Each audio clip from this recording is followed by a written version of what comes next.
The discovery was not supposed to happen.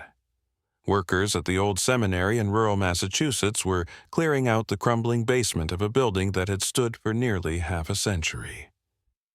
Dust hung in the air. The scent of mildew and rot clung to the walls, and their lanterns cast trembling light against stone. As one laborer's pickaxe struck the floor, the earth beneath shifted. Something hollow echoed back. When they pried open the stones, what emerged was not forgotten masonry or pipes. It was a coffin, then another, then another. By the time they had finished pulling back the slabs, there were 18 coffins in total, stacked with care, but without a single name. Each was small, shockingly so. Some no longer than the length of a man's arm, others about the size of a growing child. Their wood had blackened and softened with time, but the construction was deliberate plain boxes, crafted without ornamentation. No engravings, no crosses, no indication of who was meant to be remembered inside them. And perhaps that was the most chilling part. Someone had meant for these coffins never to be remembered at all.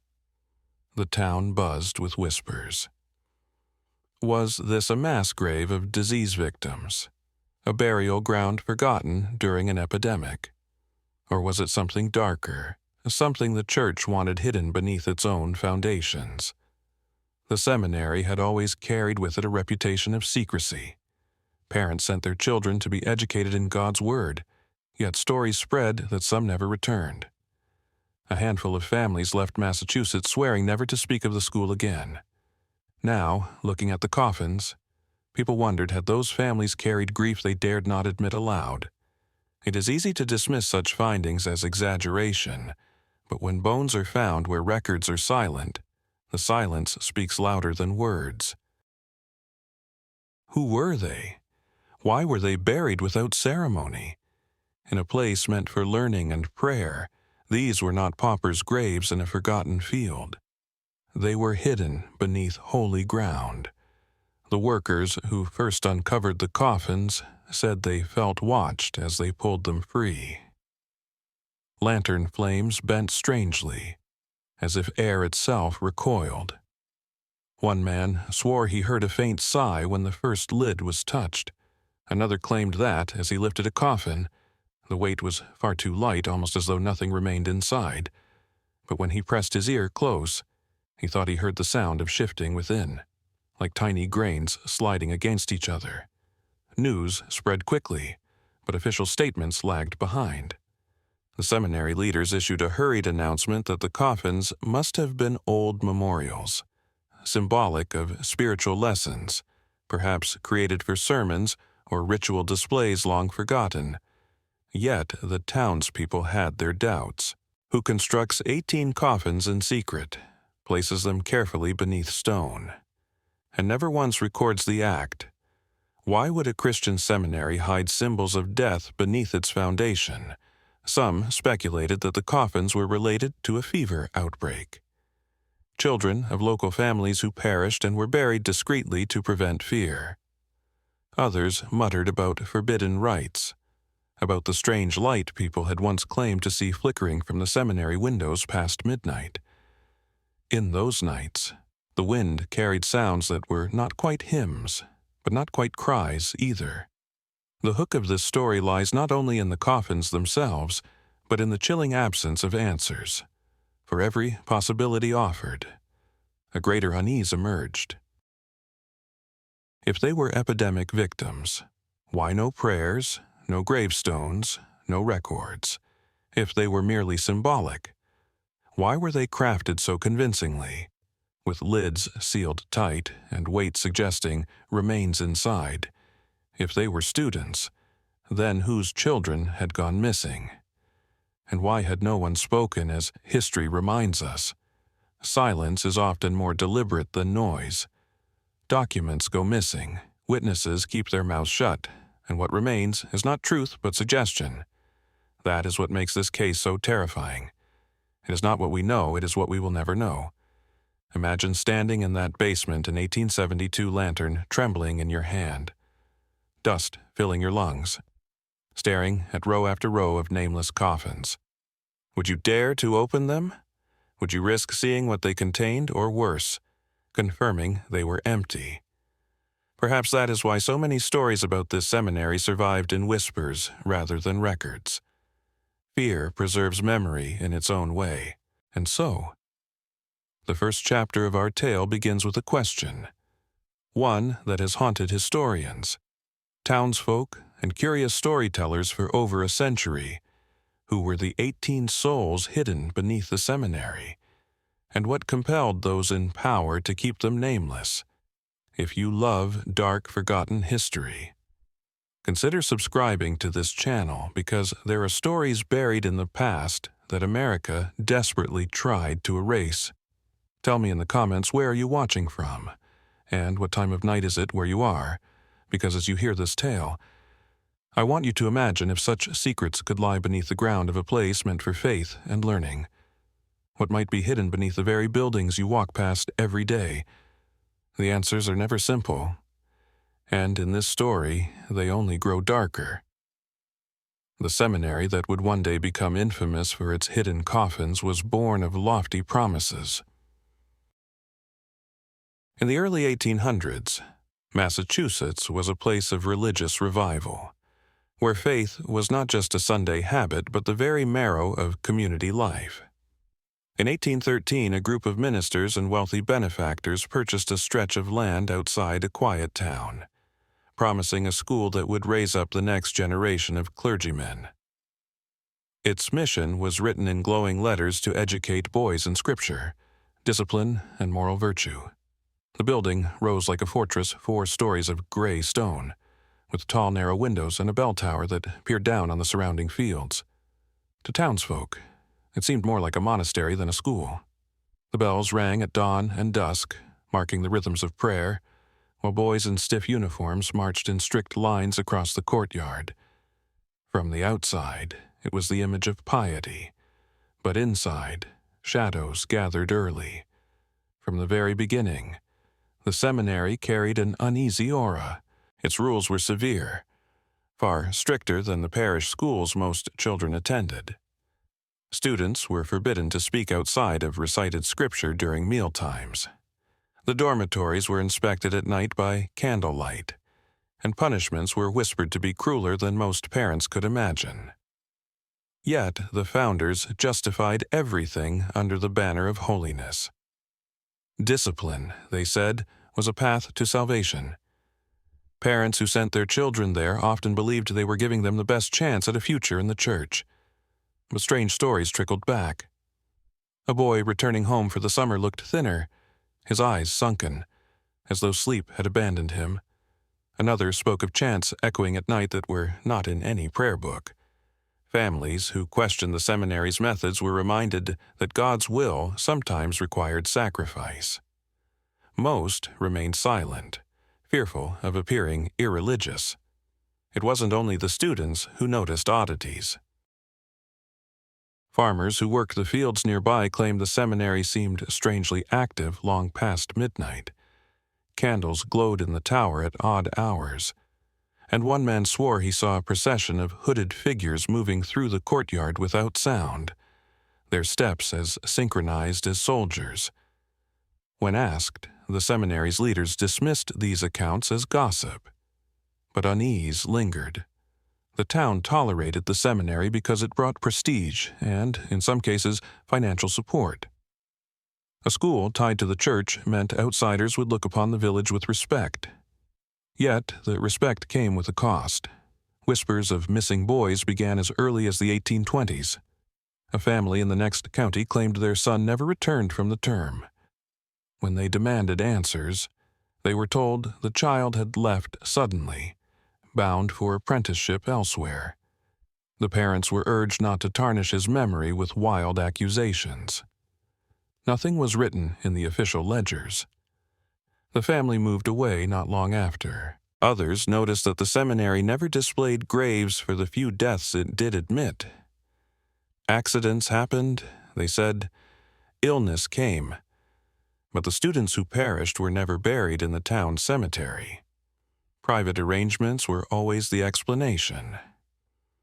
Some residents began to wonder where exactly did those burials take place. The seminary's leaders insisted on secrecy in nearly everything. Even their financial ledgers were guarded. Entries written in cipher-like shorthand. The headmaster during the 1830s, Reverend Silas Wentworth, was a stern figure with eyes like shards of glass. He preached that the boys must die unto themselves to be reborn as men of God. His words carried an intensity that unsettled even fellow ministers. One visiting clergyman recorded in a private diary that Wentworth's sermons tasted of iron rather than of heaven. By the 1850s, the building had already earned a reputation as cursed. Lightning struck the tower twice. Fires mysteriously sparked in the kitchens, only to extinguish themselves without spreading. One mason, repairing cracks in the foundation, quit his work halfway through after claiming he heard a child's voice whispering from behind the stones. No living thing could be down there, he told the townsfolk. He never returned. Yet, for all these signs, parents kept enrolling their sons. The seminary promised discipline, education, and opportunity, things poor farming families could not easily provide. Many children entered reluctantly, some even tearfully, clutching their mother's hands as they were delivered to the gate. Once inside, they were cut off. Letters were censored before reaching families. Visits were rare and carefully monitored. It is here that we begin to understand the weight of the later discovery. The 18 coffins did not emerge from a vacuum. They were tied to a building that, from its earliest days, was steeped in secrecy, discipline, and silence. Every stone seemed to carry an echo of something unspoken. What kind of education hides its dead? What kind of seminary guards its records like contraband? The unease that settled over the town was not only about the building, it was about the feeling that holiness had been twisted into something unrecognizable.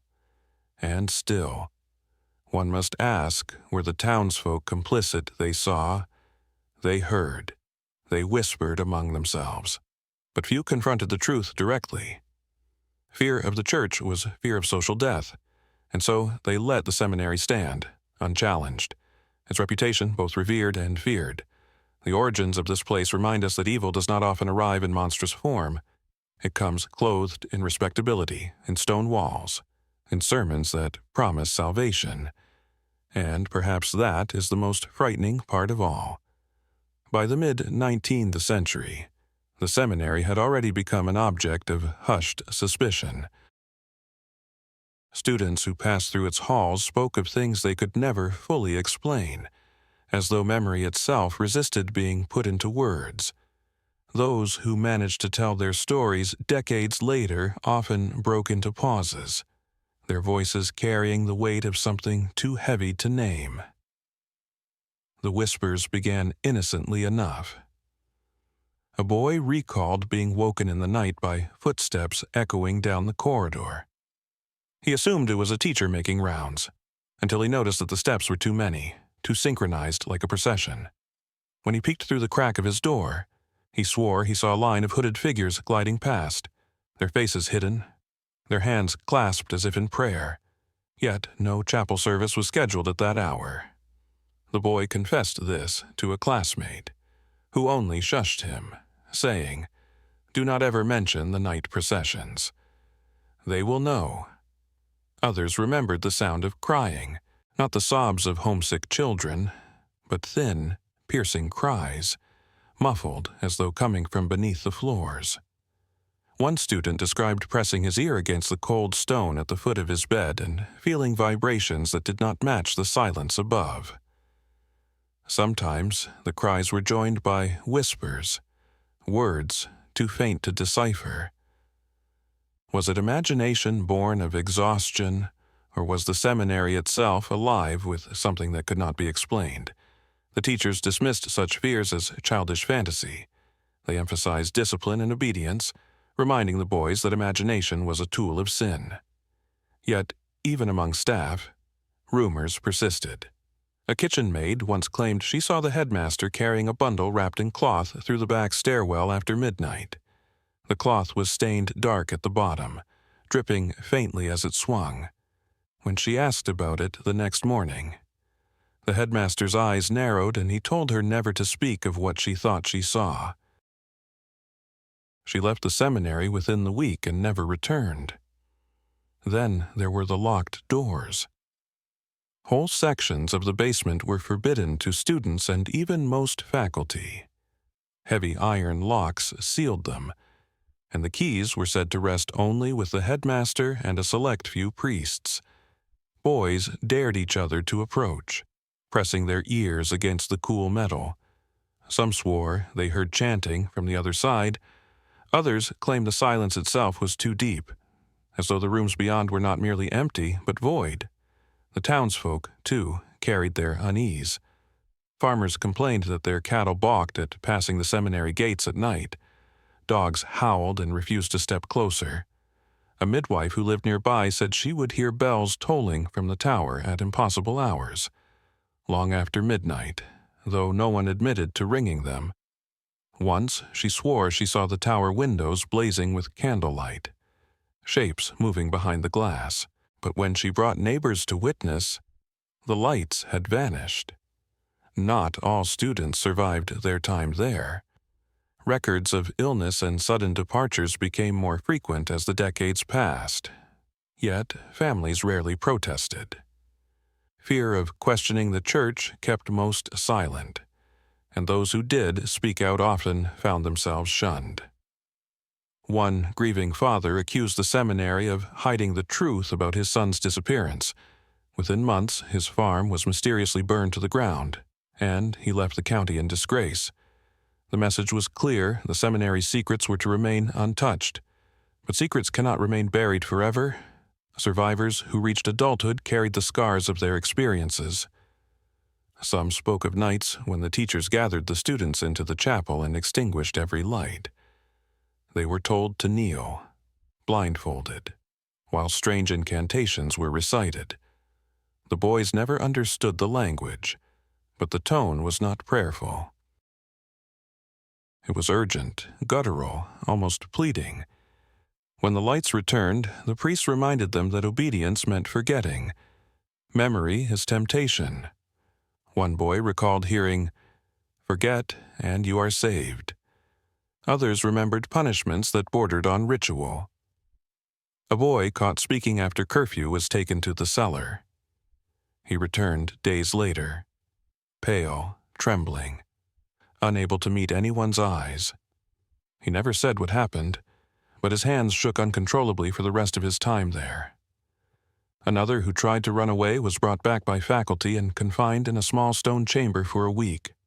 When he emerged, he refused to speak at all, his silence so absolute that teachers boasted he had finally been purified.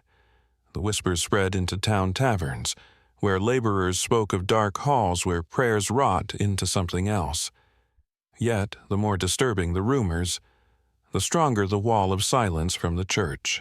If anyone dared question too loudly, they were reminded of the seminary's importance, its ties to powerful patrons, its reputation across New England, its supposed role in shaping future ministers. To criticize it was to invite ruin. And so the whispers remained echoes without proof, stories without records. Yet they built upon each other, brick by brick, forming an atmosphere so dense that, when the coffins were finally unearthed decades later, it did not feel like a revelation. It felt like confirmation. For in every whisper of night processions, every cry in the walls, every missing boy or silenced survivor, there had always been the shadow of something buried. And when the workers struck stone in 1872 and found the coffins beneath, the town remembered all the whispers at once. If darkness leaves traces, then the seminary was a palimpsest of fear, each generation writing its unease atop the last. And still the question lingers: what was it they were trying so hard to hide in those locked rooms, those silent chambers? What demanded such secrecy that even the dead themselves were denied names? The whispers of strange cries and secret rituals might have been dismissed as gossip, if not for what historians later discovered in the records, or, perhaps more chillingly, what they did not discover. When archivists in Massachusetts began piecing together the history of the seminary in the late 19th century, they noticed something unsettling. Entire decades of student rolls were missing. Every school, even the smallest village institution, kept meticulous ledgers of who attended, who graduated, who departed early. But in the seminary's archives, whole books were gone. The rolls from the 1830s through the 1850s simply did not exist. There were references to them in old town council notes, but the volumes themselves had vanished. In their place were gaps, empty shelves where dust collected. When archivists pressed the church for answers, the response was evasive. They insisted the ledgers had been misplaced in a fire, or misfiled in another diocese. But no other diocese could produce them. The fire was never recorded in local papers. The explanation dissolved into silence. And silence, in matters of history, can be louder than any scream. What remained were fragments, scraps of notes written in margins, letters from parents, receipts tucked into unrelated files. These suggested patterns that were hard to ignore. There were mentions of special students who required unusual attention, but whose names were never written out in full. There were receipts for coffins, small ones paid for with church funds, yet no burial permits to match them. One particularly disturbing letter surfaced from a grieving mother in 1847. She wrote to the seminary demanding to know where her son had been buried, since she had been told he died of consumption. The reply, still preserved in brittle ink, avoided every question. Instead of naming a cemetery, the letter simply assured her that his remains had been dealt with in accordance with holy order. No cemetery, no town record, no gravestone, just holy order. Another fragment came from a groundskeeper's log. On several nights, he recorded being awakened to assist in moving crates into the basement. The crates were always sealed, always small, and he was ordered never to ask questions. On one entry, he scrawled sounds within, like rattling. That page, heavily smudged, was torn from the book not long after, but not before a copy was made. The missing ledgers told a story through their absence. How many students were enrolled in those decades? How many disappeared without graduation? How many names were erased before the ink could dry? The deeper the archivists dug, the more they realized that the seminary's history was curated like a stage play, with entire acts ripped from the script. Some claimed it was incompetence records lost in the shuffle of time. But others asked why were only certain decades missing? Why only those connected to the headmasters most often named in the rumors? And why did receipts and letters, which survived in unrelated archives, always seem to point toward the existence of children who never appeared again in any school or church rolls? Even stranger were the marginalia found in one surviving ledger from 1861. Between the names of two students, someone had written in cramped Latin sacrificium completum. The phrase translates to "the sacrifice is complete." Was it merely the scribble of an overly zealous priest, or was it a note meant for those who would understand? The handwriting matched no known faculty, and to this day, its origin remains unidentified. The disappearance of records spread beyond the seminary itself. Town council minutes that mentioned complaints about missing children were later discovered to have been crossed out in thick ink, as though someone tried to blot out the memory itself. In one case, a clerk's handwriting abruptly stopped mid-sentence, and the next page jumped to an entirely new subject, almost as if someone had ripped out the conclusion and rewritten the meeting. The deeper one digs, the more one realizes history is not only what is preserved, but what is erased. The seminary seemed to master the art of erasure. The names of students who died were erased. The rolls of entire decades were erased. Even the complaints of grieving families were erased. What remained was a facade of piety, standing tall on foundations built over silence. But silence cracks when people begin to ask the right questions. Were the missing ledgers destroyed to hide the number of students who vanished? Were the erased council minutes covering up protests from townsfolk who suspected the truth? Or was it all part of a pattern, systematic removal to protect those in power? And yet, the fragments survive, enough to suggest that beneath the daily routines of scripture and sermons, something else was taking place, something that required secrecy, silence, and the disposal of bodies without names. Imagine yourself as one of those archivists, sitting in a dim library, the oil lamp flickering, piecing together letters that never should have survived. Each scrap pointing toward a number 18. Not all at once, not immediately, but across years. 18 children who ceased to exist in records but did not cease to exist in death.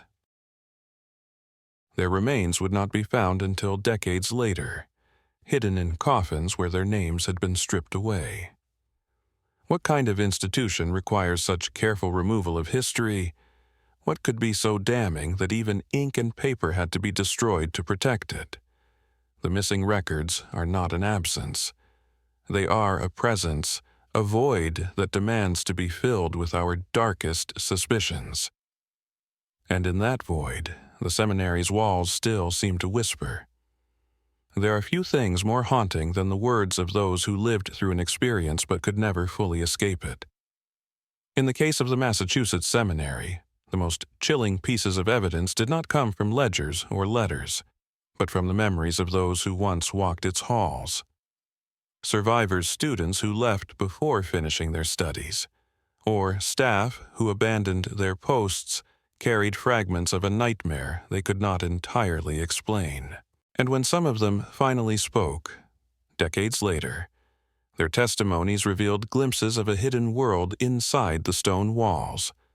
One former student, interviewed in the 1880s, described his years at the seminary as a life of silence and shadows.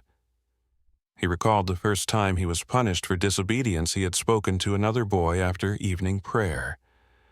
Instead of being sent to his dormitory, he was escorted by 2 priests into the cellar. There, he was placed in a stone chamber lit only by a single candle. The walls dripped with moisture, and the floor was carved with strange symbols he could not recognize. He was told to kneel and repeat a prayer until morning. But as he recited the words, he heard whispers in the chamber that did not come from the priests. They rose and fell like chanting, circling him in the dark. When dawn came, the priests congratulated him for having endured the voices. He left the chamber shaking and never spoke of it again until years later. Another testimony came from a maid who worked briefly in the kitchens. She confessed that food deliveries often arrived at night, not just bread and flour, but small crates wrapped tightly in burlap. She was instructed never to open them. But once, when curiosity overcame fear, she peeked inside. What she saw was not food. It was clothing tiny robes, the size of a child's, stained and torn. When she tried to report it, she was told she had misunderstood and was dismissed from her position within a week. She spent the rest of her life avoiding the town where the seminary stood. There were also stories of candlelit gatherings in the chapel long after midnight. Several students recalled being woken from their beds in order to attend special lessons. They were seated in pews while faculty chanted in a language the boys could not understand. The students were told to remain silent, to keep their eyes closed, and to memorize the rhythm of the sounds. One boy admitted that he disobeyed and opened his eyes.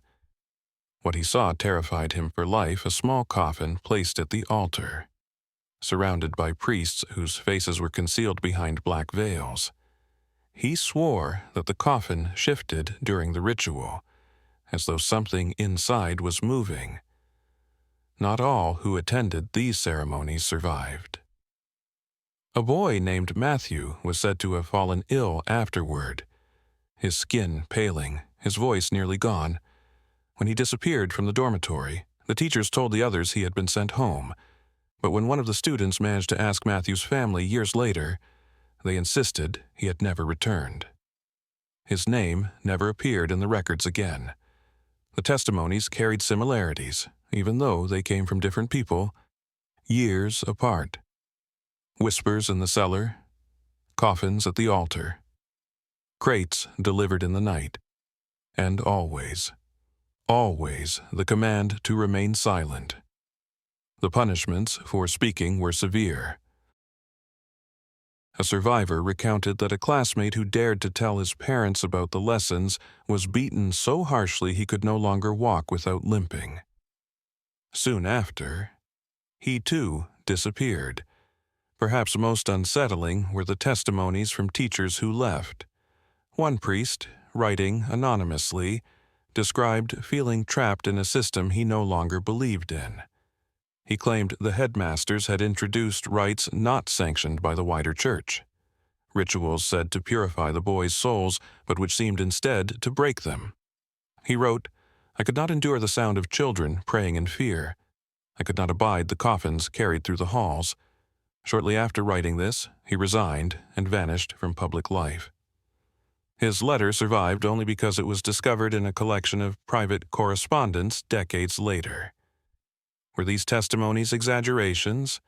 Born of frightened minds and fading memories, skeptics argued so. Yet, the consistency of detail across decades cannot be ignored.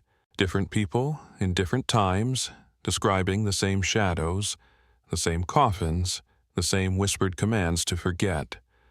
The survivors themselves rarely lived in peace. Many were described as restless, plagued by nightmares. Some turned to drink, others to reclusion. A handful found strength to speak, but their stories were often dismissed as madness. Still, the fragments remained, like shards of glass poking through soil, too sharp to be ignored. When the 18 coffins were unearthed in 1872, these testimonies took on a new and dreadful weight. Suddenly, the whispers of children's cries, the secret punishments, the missing students, no longer sounded like legend. They sounded like evidence. It forces us to ask how many more children might have disappeared within those walls. Were the coffins we found the only ones, or just the ones hidden poorly enough to be discovered? What does it mean when survivors describe coffins and rituals years before any were uncovered? Testimonies are not facts. They are memories, prone to error, colored by trauma. But when memories align with physical discovery, they can no longer be dismissed. They form a pattern too precise to ignore. And so the survivors' words remain, echoing across time: the whispers in the cellar, the veiled priests, the crates that rattled, the coffins shifting on the altar. Voices from the past that ask, again and again, what really happened in that seminary. And why were children the ones who bore its cost? The year 1872 was supposed to bring renewal. The seminary, already aging and plagued by structural decay, had begun a long overdue renovation. Its walls had cracked under decades of storms. The basement flooded every spring. The roof sagged beneath the weight of snow. A team of laborers was brought in, tasked with shoring up the foundations and replacing stonework that had shifted dangerously. They expected dust, rats, perhaps the occasional relic of an older era. What they found instead would become one of the most chilling discoveries in Massachusetts history. It began with a single strike of the pickaxe. A worker named Elias Murphy was clearing debris from the basement when his tool clanged against something hollow. At first, he assumed it was an old storage trunk, but when the stones above were pried loose, the object revealed itself as a coffin, small, unmarked, and sealed tight. Shock rippled through the workers, who called over their foreman. The air grew heavy, almost suffocating, as lantern light flickered across the wooden box. Curiosity and dread mingled as they lifted the lid. Inside lay bones fragile, tiny, unmistakably human. The foreman, pale and trembling, ordered the coffin resealed. Yet, as they continued clearing, more shapes emerged beneath the floor. One, then another, then another. By the end of the day, They had uncovered 18 coffins in total. Each was small, some scarcely more than 3 feet in length, as if crafted for children. None bore inscriptions. None carried dates. None offered even the smallest clue of identity. The workers whispered among themselves. Were these victims of a long-forgotten epidemic, hidden to prevent panic, or had they stumbled upon something unspeakable, something the church never meant to be seen? Some refused to continue digging. One swore he heard a faint sigh escape from beneath the final coffin, a sound like breath escaping wood. Another claimed the air smelled sweet, almost sickly, as though decay had seeped into the stones themselves. When word reached the townsfolk, fear spread quickly. Families who had once whispered about missing sons began to murmur again. Could these coffins hold the children who vanished from the rolls? Could these be the ones the seminary had claimed went home, or died quietly with private arrangements? The questions that had haunted the town for half a century seemed suddenly alive again, demanding answers. The seminary's leaders, however, moved quickly to suppress panic. They issued a statement claiming the coffins were symbolic relics, crafted for teaching purposes in early years of the school. They suggested that perhaps they represented mortality lessons or sermons about resurrection. But this explanation rang hollow. No school in Massachusetts kept 18 sealed coffins beneath its floor for half a century. And no symbolic relics would contain real bones. Some townspeople pressed for the coffins to be opened and examined, but the church resisted, insisting that disturbing them would violate sacred ground. Only a handful were briefly inspected, confirming the presence of human remains before officials hurriedly sealed them again. Soon after, the coffins were relocated in secrecy. No public record describes where they were taken. Some say they were buried in an unmarked field. Others whisper they were burned. To this day, no one knows. The discovery was a turning point. Whispers that had once seemed like superstition now felt horrifyingly plausible. Survivors' testimonies about coffins at midnight rituals, crates rattling in the night, children vanishing from their beds, all of it gained a dreadful new weight. If 18 coffins were hidden here, how many more might there have been? Were these only the ones concealed in stone, or the ones left behind when others were moved?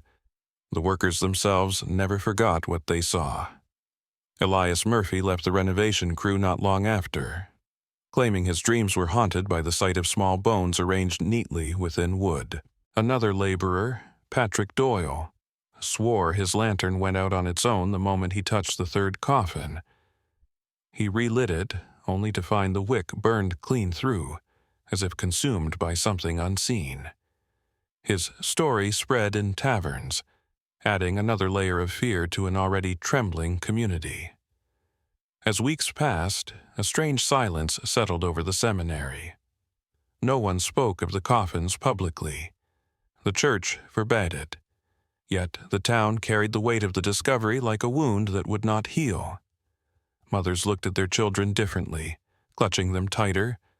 Fathers stared at the seminary tower with a new kind of loathing. The building, once a symbol of piety, now stood as a tombstone of unanswered questions. Why were the coffins hidden beneath the very heart of the school? Why were they arranged so carefully, side by side, like rows of unacknowledged dead? And perhaps most chilling, why had they been denied names? The 1872 discovery marked the moment when legend became fact. No longer could the church dismiss the whispers as imagination. The coffins were real. The bones were real. The silence was real. And if 18 children had been hidden beneath stone, how many others were scattered in places still undiscovered? History often seeks closure. But here the door was opened wider. The seminary's secrets had been disturbed, but not destroyed. In fact, one could argue that unearthing the coffins only deepened the mystery, ensuring that the seminary's shadow would stretch far beyond its crumbling walls. Imagine standing there, lantern in hand, staring at 18 small boxes pulled from the dark. Would you feel pity, fear, or horror? Would you wonder if their parents ever knew? Would you question whether the ground beneath your feet still hid more secrets? The answers, like the coffins, remain sealed. The discovery of the coffins in 1872 should have sparked outrage. It should have forced the town to demand investigations, exhumations, and accountability. But what followed instead was a wall of denial so swift and so deliberate that it seemed rehearsed. Within days of the workers' revelations, the seminary leaders gathered with the local diocese and issued a statement that attempted to dissolve the horror with carefully chosen words. The coffins, they claimed, were didactic instruments.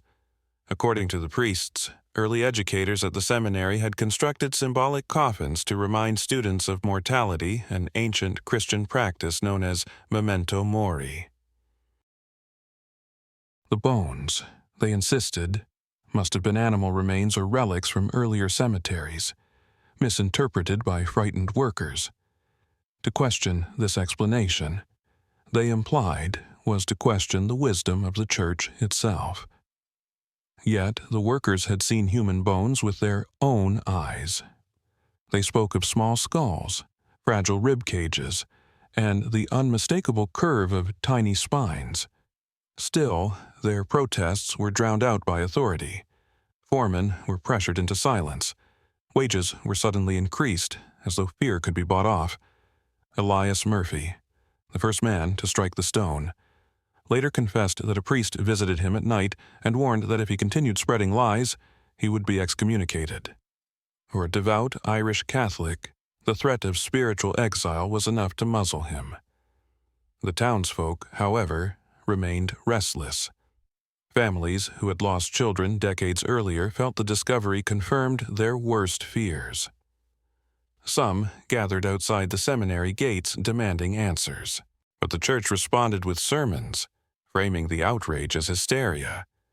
Priests preached that the devil sowed suspicion in the hearts of the weak, turning them against God's chosen institutions. Slowly, fear of being branded irreligious or blasphemous forced many families back into silence.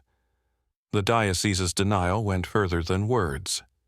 Documents about the discovery were locked away. Local newspapers were discouraged from reporting, and those that did printed only the official statement. The few journalists who pressed harder found themselves stonewalled. One Boston reporter who attempted to investigate was suddenly transferred to cover distant stories, and his notes on the seminary vanished from the archives. Whether through pressure, bribes, or quiet threats, the church ensured the story never spread beyond the immediate county. Still, rumors thrived in whispers.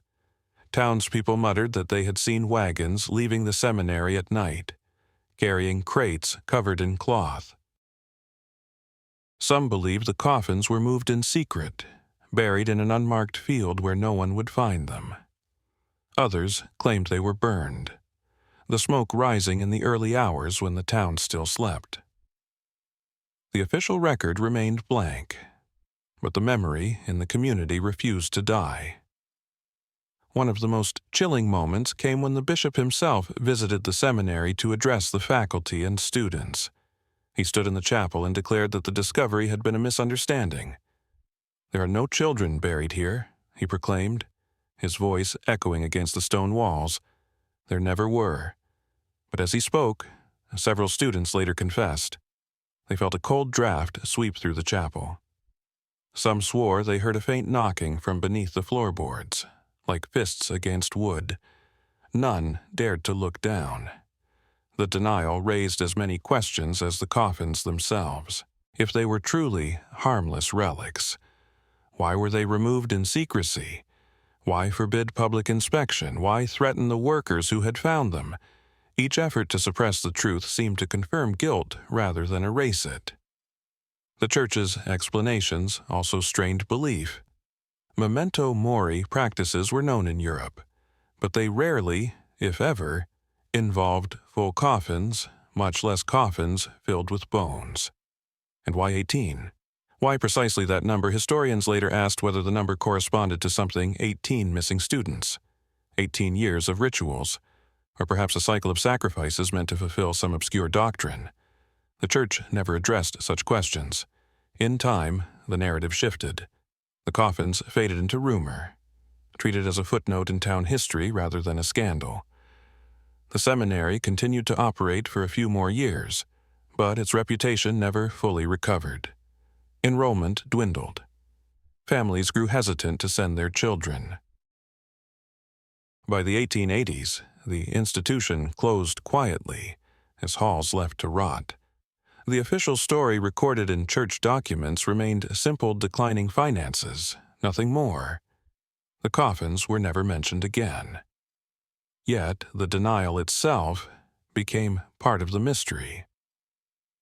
People asked what was so dangerous about the truth that even the most powerful institution in the region felt compelled to bury it. Why would the Church, guardian of souls, choose silence over revelation? Did they fear scandal or something far darker? Consider this: every faith tradition has its heresies, its hidden chapters where doctrine twisted into something unrecognizable. What if the seminary had become a place where zeal turned into cruelty, where devotion crossed into obsession? What if children had indeed been sacrificed in the name of purity, and the coffins were evidence that could not be allowed to surface? The Church may have silenced the town.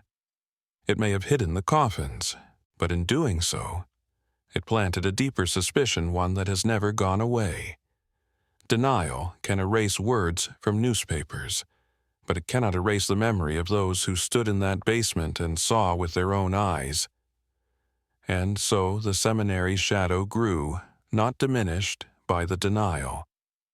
For when authority says, "There is nothing to fear here," even as fear trembles in your bones, you cannot help but wonder what is it they are so desperate to keep us from knowing when the coffins vanished into secrecy.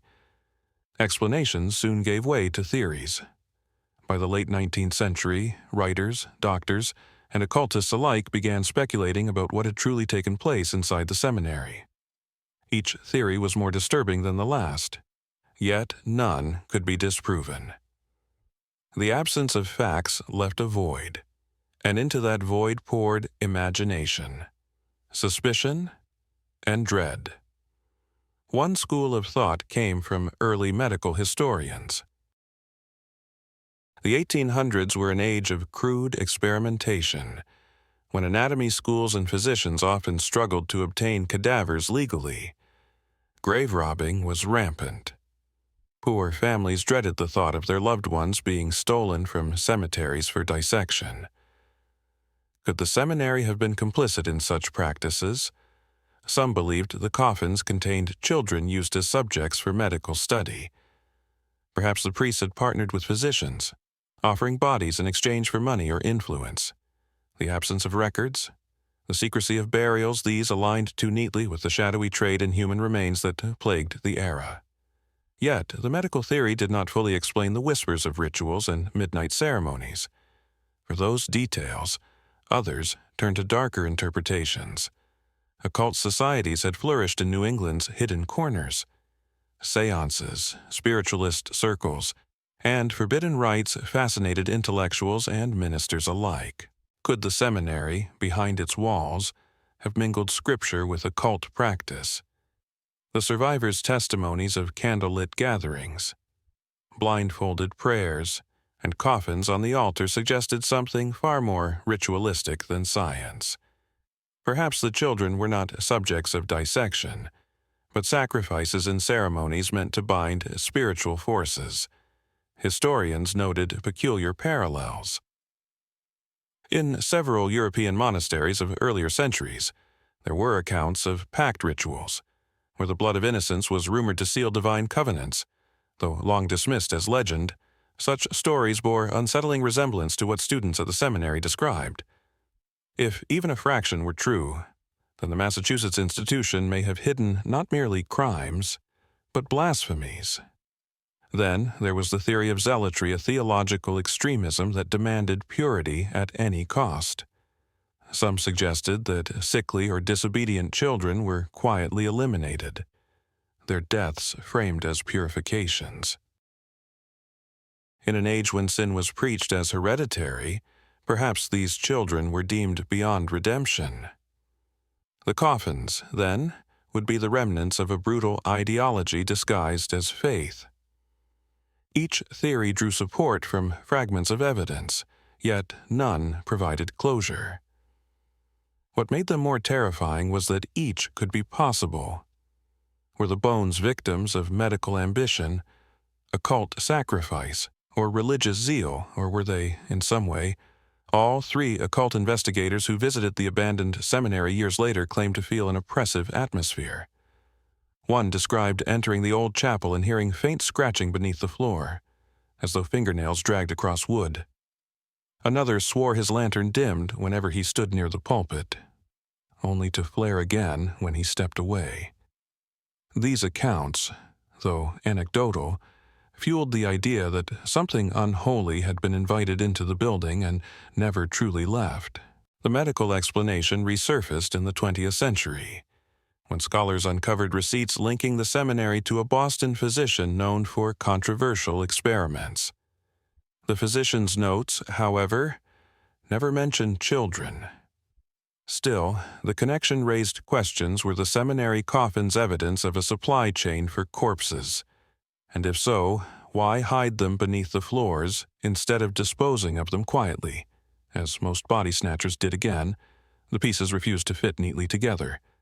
The occult theory, however, gained traction in folklore.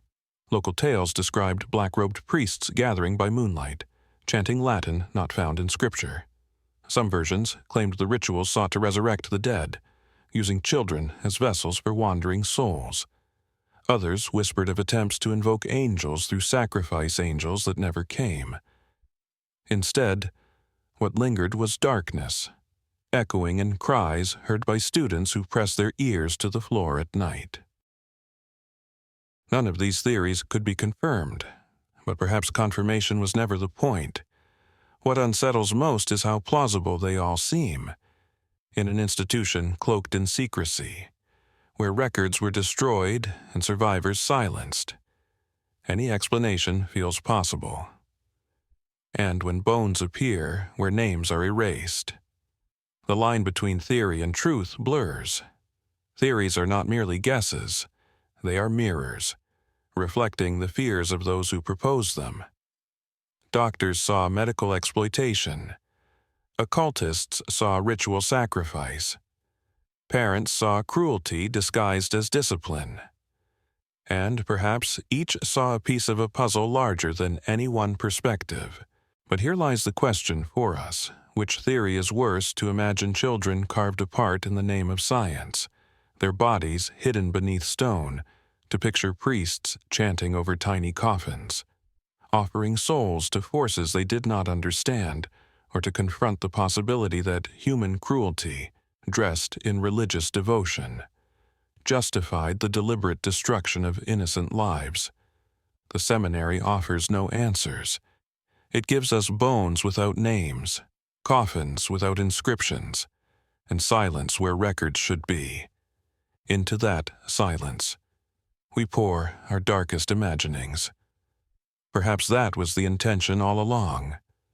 Perhaps the truth was so monstrous that it could not be recorded, only buried. And still the questions echo: were the 18 coffins evidence of science, superstition, or sin? And does it matter which, if the result was the same children hidden beneath stone? Denied even the dignity of remembrance, theories may linger, but evidence is the only anchor that keeps them from drifting into legend. Yet, in the case of the seminary, even the evidence itself seemed to vanish slowly, deliberately, like sand slipping through a clenched fist. What had been unearthed in 1872 was, by the early 20th century, little more than rumor. The coffins were gone. The bones were gone. Even the memory of where they had been buried seemed to fade. It began quietly. Town records that once mentioned the discovery were suddenly incomplete. An 1872 council meeting that discussed the matter of the coffins disappeared from official minutes. leaving only a single vague sentence about structural anomalies during repair. Local newspapers that had briefly reported on the find were missing from archives. Entire editions seemed to have been pulled. When archivists compared collections across libraries, they found the same gaps, as though someone had scoured every shelf. By the 1890s, physical traces of the coffins had disappeared as well. When a new set of renovations began, workers searched the basement for signs of the earlier discovery.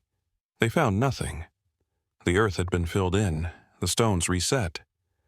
It was as if the coffins had never been there. Rumors claimed they had been secretly reburied on church property, but no cemetery records ever listed them. Another rumor whispered they had been burned to ash in the seminary furnace, their smoke rising with the morning bells. Whichever story was true, one fact was clear: the coffins themselves no longer existed. Then the testimonies began to vanish. Elias Murphy, the first worker to uncover a coffin, died under strange circumstances, a fall from scaffolding that locals described as suspiciously convenient. His written account, preserved in a local notary's office, was later reported stolen. Other workers recanted their earlier stories, insisting they must have been mistaken. Yet their nervous tones betrayed pressure rather than honesty. One even admitted to a friend in secret, "If I speak again, I'll lose more than my wages." The seminary itself was not immune to erasure. By the late 19th century, enrollment had dwindled so low that the institution closed its doors. The building sat abandoned for years, crumbling slowly as weeds overtook its courtyard. But in the 1920s, the final blow came. The structure was demolished. Locals expected the demolition to uncover traces of the past: the hidden chambers, the sealed cellar doors, the marks of rituals carved into stone. But nothing of the sort was ever reported. The rubble was cleared, the land leveled. Within a decade, houses stood where the seminary had once loomed. Yet, stories continued to circulate that not all the evidence had been destroyed. A few whispered of bones discovered by children playing in the fields where the seminary once stood. Small bones, brittle and white, quickly taken away by unknown men. Others claimed that townsfolk who kept souvenirs from the demolition: fragments of stone, iron keys, scraps of wood, later suffered misfortunes, illness, madness, even death. Whether coincidence or curse, no one could say. Most chilling were the reports of deliberate destruction of archives. In the 1930s, a historian researching Massachusetts schools requested access to diocesan files. The clerk handed him a box of documents, but when he opened it, he found nothing but blank sheets. Only the faint impression of erased ink lingered on the pages, as if the words had been scrubbed away with acid. When he pressed for answers, the clerk smiled coldly and said, "Some records are best forgotten." By the mid-20th century, the seminary had all but disappeared from official history. Textbooks omitted it. Church records described it only as a small institution of no consequence. The very name of the place faded from memory. Without the coffins, without the bones, without the ledgers. Skeptics declared the entire story a local legend, exaggerated by superstition and fear. But oral history endured. The descendants of townsfolk still whispered about the cries heard in the night, the missing children, the coffins unearthed and then taken away. For them, the absence of evidence was not proof of innocence, but confirmation of guilt. After all, why would so much effort be spent erasing the past if nothing sinister had occurred? Consider the weight of this silence. What does it mean when entire archives vanish, when physical evidence is destroyed, when even the ruins of a building are swept away? It means someone, or something, wanted the truth buried deeper than stone could hold. And yet, the more carefully a secret is buried, the more fiercely it haunts those left behind. The vanishing of evidence did not kill the mystery of the seminary. It ensured its survival. for in every missing page, every burned coffin, every demolished stone, the question only grew louder: what was it they were so desperate to erase? And perhaps the most unsettling thought of all is this: if 18 coffins were hidden and then hidden again, how many others lie beneath towns, schools, or churches we pass every day unmarked, unremembered, erased not only from history but from the memory of the living? The seminary may have been demolished, but its silence remains. Silence that, if you listen closely, sounds less like absence and more like a muffled cry. Long after the seminary had crumbled into dust and its records dissolved into silence, the land itself remained restless. The families who built houses on the site in the early 20th century began to speak of disturbances, strange noises in the night, cold drafts that swept through rooms even when the windows were shut tight, and the uncanny feeling of being watched. Children awoke from nightmares, insisting they had seen rows of small coffins lined beneath the floorboards. Their parents dismissed the dreams as imagination, but the dreams repeated, eerily consistent across different households. By the 1950s, local teenagers had made the grounds a place of dares. They gathered at the edge of the old foundation stones that still jutted from the soil, daring each other to listen for the infamous cries. Many swore they heard it faint weeping rising from the earth, sometimes joined by a low knocking sound. Others claimed their flashlights dimmed when pointed toward the remnants of the basement stairs. One boy insisted he felt a hand clutch his ankle from the ground. He fled and never returned. Modern researchers who later visited the site brought their own tools. Paranormal investigators carried tape recorders, reporting strange static that sometimes resolved into faint, childlike voices. A folklorist noted that every attempt to map the foundation's failed measurements shifted mysteriously, as though the land itself resisted being charted. A local historian recorded that even compasses spun erratically near the former chapel grounds. For townsfolk, the unease was not merely folklore but lived reality. Families reported illnesses with no explanation, pets that refused to enter certain rooms, and shadows moving across walls when no one was there. A woman who lived closest to the site said she often saw children playing in her garden at twilight, children in old-fashioned clothing who vanished when she approached. When she told her priest, he urged her to pray and speak no further of it. She moved away within a year. The site's legend grew with each passing decade. Ghost stories of the nameless children spread through Massachusetts, each retelling blending fact and imagination. Some insisted the coffins had never been removed, that they still lay beneath the soil, vibrating with the restless dead. Others believed the bones had been burned, but the spirits remained, bound forever to the place where their names were denied. The truth was unknowable, yet the fear was undeniable. Even historians who tried to approach the mystery with logic admitted the case was extraordinary. They pointed to the missing records, the survivors' testimonies, the vanished coffins, the abrupt closure of the seminary. They could not explain why so much had been erased. And though many dismissed the supernatural stories, they admitted that the very absence of answers was what kept the tale alive. In the 1970s, a construction crew digging near the area claimed to uncover fragments of small wooden boards, blackened with age. They stopped work briefly, suspecting they had stumbled upon graves. But officials arrived quickly, halted the dig, and declared the fragments non-human debris. The site was paved over soon after, and the workers were instructed not to speak of it. Some did, of course quietly, in bars and kitchens, but their stories only added to the air of conspiracy. By the 21st century, the seminary had become a ghost story retold on internet forums, in local tours, and in whispered conversations. Visitors who sought the site often reported unease, as if their bodies reacted to something unseen. One man described standing on the ground where the chapel once stood and suddenly feeling as though he could not breathe. Another claimed that his camera refused to capture the area. producing only static and blurred shapes. Whether technological error or something stranger, the effect deepened the legend. And so we are left with a story that resists closure.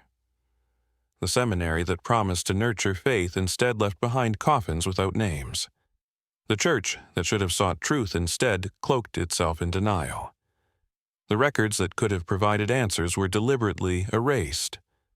All that remains are fragments, testimonies, rumors, and the unshakable weight of silence. But silence can be more powerful than confession. It allows questions to linger unanswered. Who were the 18 buried children? Were they victims of illness, experiment, or ritual? Were there more than 18? Why did no one ever speak their names? And why, even after the coffins were removed? Does the land itself still feel haunted? Perhaps the most disturbing truth is this: we may never know. The story is not a neat narrative, but a wound in history, stitched over with lies and erasures.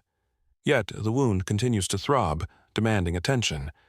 Every time a child dreams of coffins, every time a researcher hears static that sounds like whispers, the past breaks through the present like roots pushing through soil. And so the tale ends not with resolution, but with echo. The seminary may be gone, but its shadow remains. A shadow that lingers over Massachusetts like a curse, reminding us that the dead without names are never truly silent. History often teaches us through monuments, through records, through carefully preserved memory. But sometimes history teaches through absence. The case of the seminary and its hidden coffins is not just a tale of what was found, but of what was taken away, bones vanished, names erased, truths silenced. It is a reminder that some of the darkest chapters of the past do not survive in archives, but in rumors, in fragments, in the uneasy stirrings of those who live near their graves. What chills us most is not only the possibility of cruelty, but the deliberate effort to erase it. It forces us to wonder how many other histories have been buried so effectively we will never even know they existed. How many institutions, cloaked in respectability, hid atrocities beneath their floors, and what might still lie beneath our own cities, our own schools, our own homes.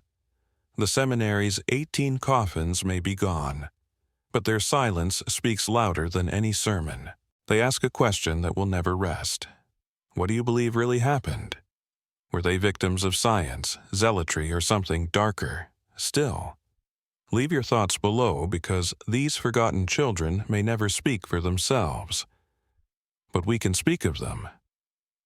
Subscribe for more stories history tried to erase, and continue watching this video here.